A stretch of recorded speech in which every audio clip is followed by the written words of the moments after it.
Good.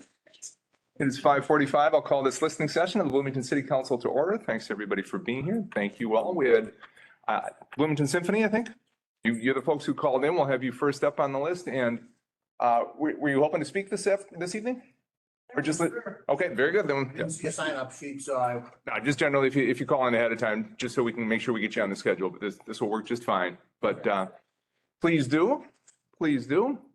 And given the number, we usually kind of allocate the time based on the number of folks we have. So, but we limited it 10 minutes. So it looks like it's good.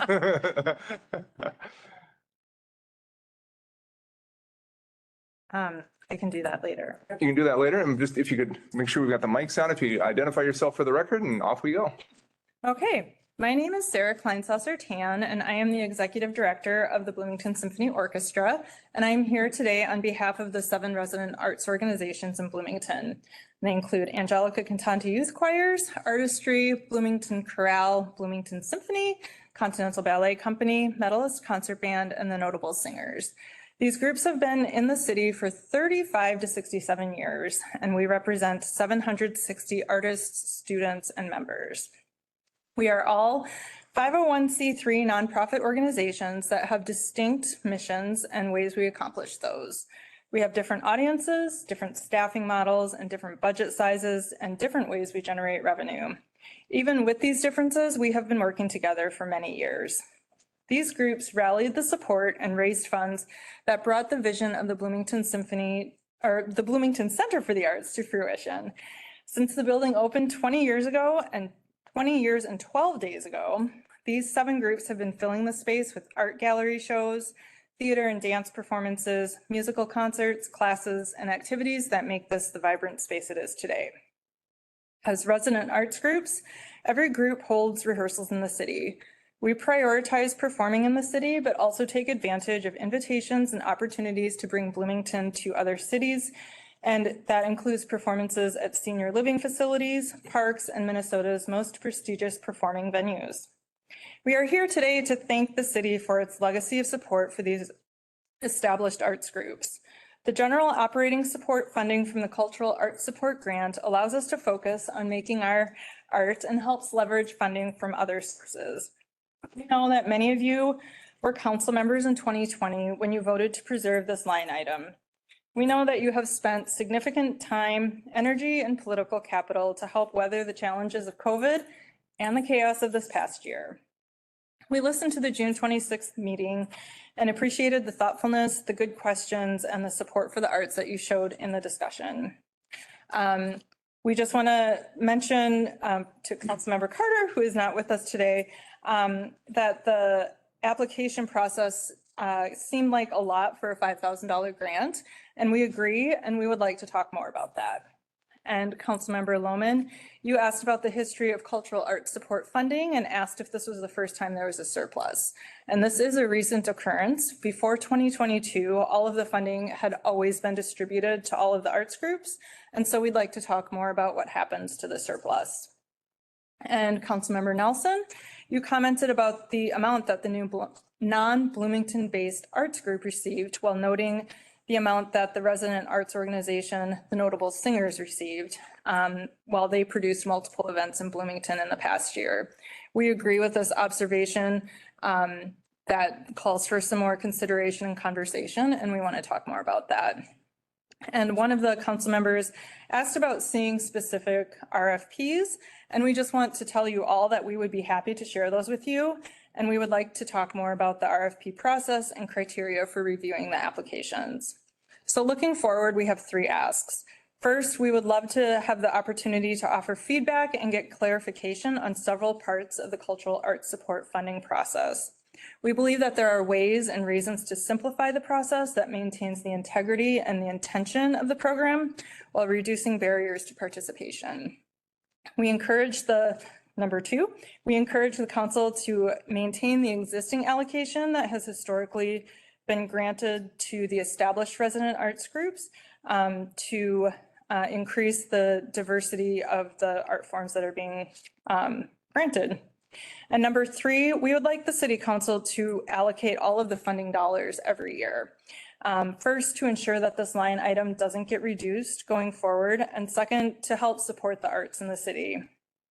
In a budget of what I think is $75 million, this $200,000 budget line item is small, but it makes a remarkable, tangible, and critical difference to our 7 groups. So we thank you for supporting, advocating, and investing in us and keeping the arts a vibrant part of life in Bloomington. We steadfastly believe that we are part of what helps make Bloomington the enduring and remarkable community where people want to be. And I also have a handout. I was a teacher. You can pass those out. There are 2 pages. One is sort of a visual infographic, and then the second is a front and back that has some more history and provides more context than the 1-page document. But we would be happy to sit down with any of you, all of you, and talk more about this.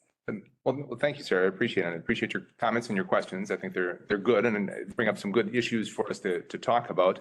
From the and yes, I will say yes to all these. We should have conversations on all this and in the conversation, because obviously our arts organizations are a valued part of this community, and we want to, and we know that all of us, and frankly all of you, we're just kind of passing through. This has been going on a long time ahead of all of us, and will go on long after all of us. And we want to make sure that we're in a strong position as we continue to move forward. But with that, I want to say we looked at a lot of different things. We had that conversation. You heard the whole conversation. It was a good and robust conversation. And I was comfortable where we were at for this year, but I think I would agree. We can have this conversation moving forward and see where we might end up in future years. Yeah. So, Yeah. Council questions? Sean? The question is, what's the process for that conversation? And maybe that's more for city manager I to facilitate that. I mean, But it's us. for example, the feedback on the forms, I don't know that that's a council level thing. I mean, that's a staff level conversation. They're the folks who kind of redesigned the process a couple of years back, and I think that probably makes the most sense.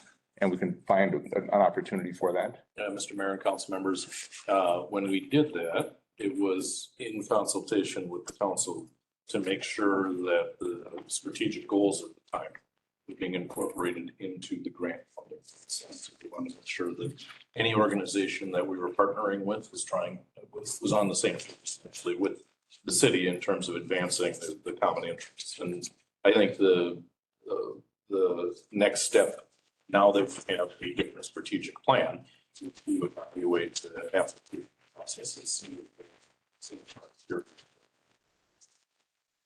To the observation about maybe the complexity of the application or the amount of information that's asked, given the amount of money that is provided. Part of it is based on the limitation of a percentage of the total operating for the organization. So that creates sort of a threshold right there. But I think the conversation that we've had internally is that we think that it still makes sense to have criteria that organizations should be striving to meet, right? Yeah, for sure. Yeah. If we can meet both objectives as try and simplify, but still maintain some reasonable criteria that they can provide metrics for, I think makes a lot of sense, because these are taxpayer dollars that we're extending, and we want to make sure that we're doing it in a judicious way. Mr. Mayor, if I may add to that, there are technical ways that you can make this process easier for the people applying, though. They are the same people applying year after year after year, and it makes sense to me that if you pull up their existing application from the prior year and ask them only to change what they need to change for the coming year, you improve that process dramatically for people. So I'm wondering if there's an opportunity with information technology to make that process easier. Just throw that out there. I know it can be done. Whether we can do it is a different question. Yeah. Thanks. Okay. Thank you, Mayor. I appreciate your comments and agree with most of what you said. I do find particularly the application process for those folks that have less of a budget doesn't make a whole lot of sense. So just trying to square that in my mind, I think Councilmember Carter really hit on something that I hadn't even thought about. with that process. So I just think as we continue to look through our policy decision-making with this process, I'd like to look at that. I'd like to look at, how much money is there in this particular piece here? What's the city's cut? Is that the right amount that we're giving away? Should it be more or less? Is there a way to, kind of make this revolving some way so that there's a dedicated fund that's sustainable, ongoing, long-term? So those are just a few of the things I'd like to dive in and also understand by doing that. I don't know that we'll get all that done, and I don't hope we're not setting the expectation that we get all of that stuff done prior to next year's. That's a quick turnaround. I know we get that group that comes in and that kind of thing. That'd be my only concern, is that rather than trying to quickly get it done right so that it can stand the test of time. So. We're out of time here, so a quick one, Sean? Very quick, Mayor, and I don't need an answer now, but I would be interested in kind of the resident arts organizations' feedback with regards to the city doing the box office. I know that there was discussion. We're looking at some other things about that and people handled it in different ways and there were challenges with that. And I just want to know how that's going. I'd like more information in terms of our budget, in terms of doing that type of stuff. So Yeah. in part of this conversation, I think that would be good to talk about as well, to make sure we're doing it in a financially sustainable way that meets our arts organization's interests and the community interests. Very good. Thank you. Thank you for coming in tonight. Appreciate it. Mr. Johnson, want to join us up here at the table? Sure. Thank you very much for recognizing me. I didn't think I was that famous. Maybe I am. And there's nothing wrong with that. Good evening to all of you. I didn't do as much preparation as that young lady did. But I'm here about a couple of things, and And as we started to, just again, identify yourself for the my record. name is Dale Johnson. I Thank you. am a resident of Bloomington since May of last year. I live on Old Cedar Avenue, 8915 Old Cedar Avenue South, in an apartment building. There's two buildings on that property, and that's they're not the best. If I could move, I probably would. My concerns are, I like to read this, okay? And I commend whoever is it that puts these crime reports in here. Because I picked one up, I came from Hopkins, was my last place that I lived, but I've lived at a lot of these places. Jamie and I go back a ways to Brooklyn Park, but I've also lived in Portland, Oregon, and Minneapolis, so a lot of different places. But the Sun paper for Hopkins, Minnetonka, whatever, the Sailor or whatever, they don't do this. You guys do this. That's just very good. And you guys like to have surveys. I've looked at some of them. And I still don't understand exactly who prompts the surveys. What's the reason for prompting the surveys? Who writes the questions for the surveys? Because the questions you ask can be tailored to get the result you want to move forward. We're old enough to know that. But first concern here today, I live in this little section over here called section number 1, and we are the leaders every week. Every week, that section of this city has the highest crime by multiples. So when Bloomington wants to become a livable city or maintain a livable city, and we want you to come here, while your survey says, oh yeah, everybody's happy with it, everybody thinks it's really safe. That isn't true across the board. And then some people who should know say, oh, well, yeah, but the Mall of America is in that section. No, the Mall of America has its own listing, all right? So what's in section 1 does not include crime statistics from the Mall of America. So I'd like to see the council's interest in figuring out why is it that section 4 and section 5 are every week the absolute lowest for crimes. And section 1 is absolutely the highest. I would think if the city wants to be a good city, that would be more important than some of the other things you guys seem to survey. Because if you can figure out what is it about this section that we need to fix so it becomes more like this section, because it's going to go one way or the other. Either 1 is going to become like 4 and 5, or 4 and 5 are going to become like 1. That's what happened in Brooklyn Park. The other parts of the city became like the parts that they bulldozed, which have never been recovered. There's still large segments of land in Brooklyn Park that were bulldozed 30 years ago, 40 years ago, that are still sitting vacant because nobody wants to put anything in there. So I'd like to see if the city council or whatever unit it takes can make that an interest to figure out, well, what's going on over there? It's always. So it's not just this week, but it's every week. I don't expect instant answers to all of these things. There's a push here, and Hopkins, the push is insane. They're tearing downtown Hopkins apart. They just tore down a theater, and they're going to put up high-rise apartments. And the city council doesn't even mandate that they have what would be normally adequate parking for the amount of people they're putting into that city. So for some reason or another, I'm glad I don't own a home a livable home in Hopkins, because it's going to kill what Hopkins was, and it's going to turn it into something that they won't recognize.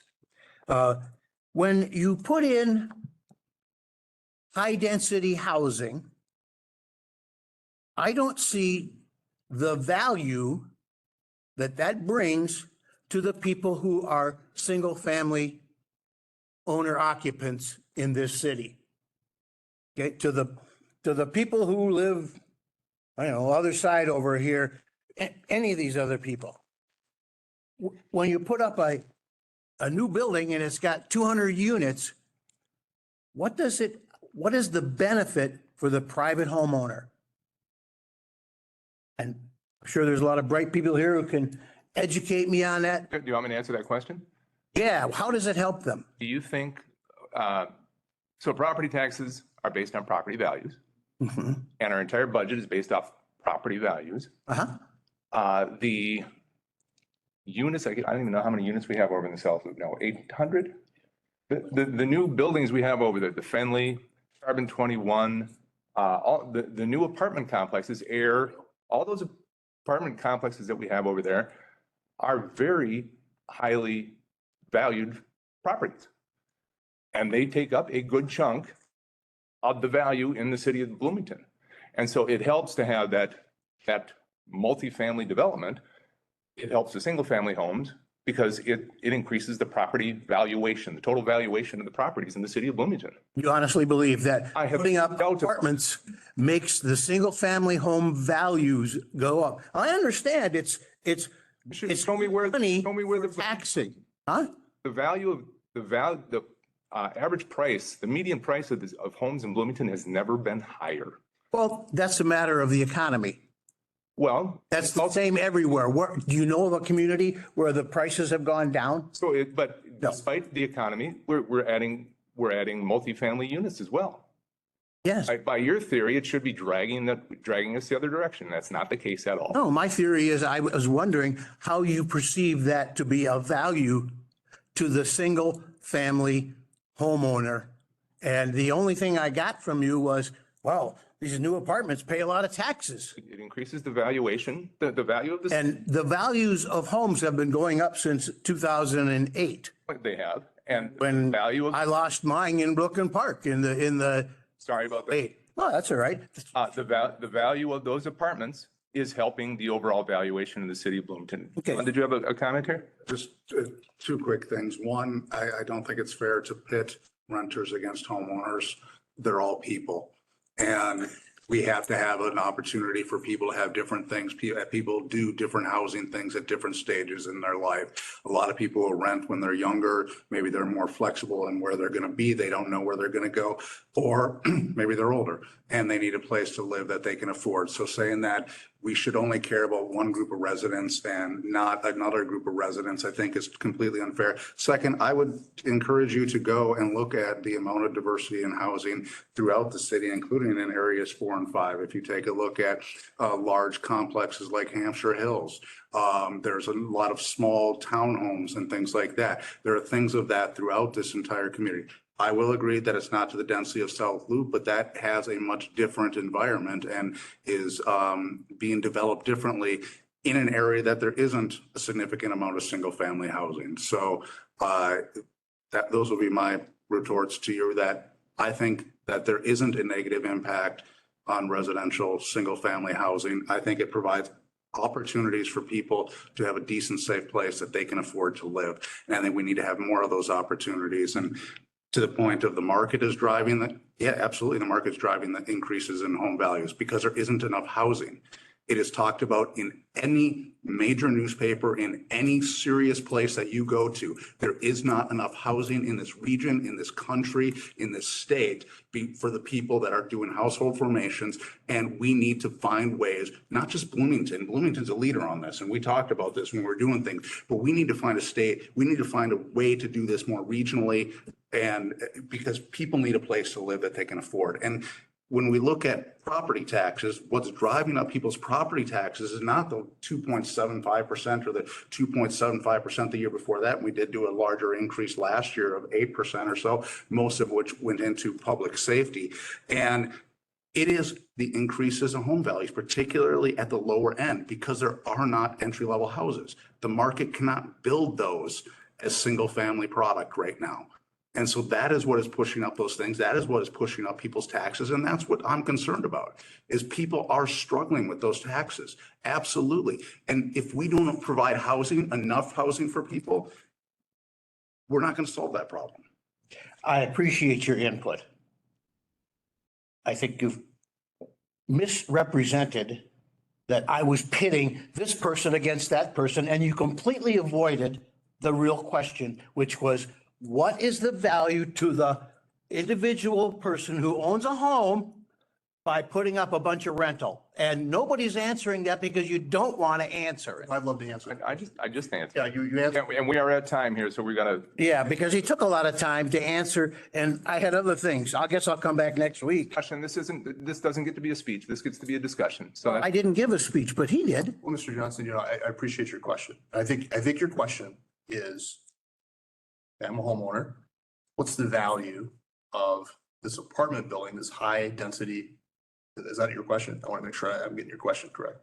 I'm asking, what is the value? I mean, I don't know, maybe you guys would all rather have apartment buildings, and as single family homes fall out of disrepair, you just bulldoze them until all this bulldozing. Who's bulldozing anything? I mean, okay.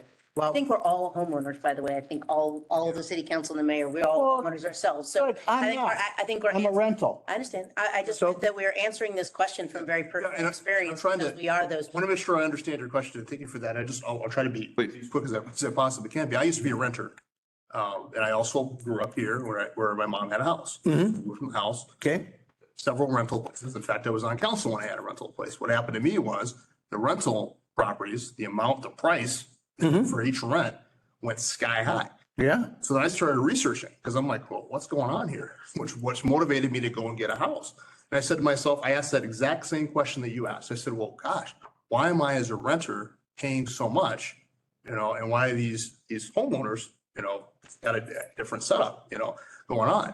So what is the value that those folks provide? They actually provide, those folks who are, not everybody, but it's some of the higher end rental properties are actually, in a lot of ways, reducing the amount of what you have to pay as a rental place. If you go, or as a homeowner, if you actually leave this town and you go to other places and you go to other cities, what you're going to see, those cities who have less rental and other commercial types of property, they don't have as many as what we have. you're going to end up paying a lot more as a single family homeowner because there aren't other property types that are out there that are helping to contribute to that overall tax levy or responsibility that you have to pay. So that's the value. The mayor said it in another way. He said the exact same thing I just got done saying. Well, put something in here.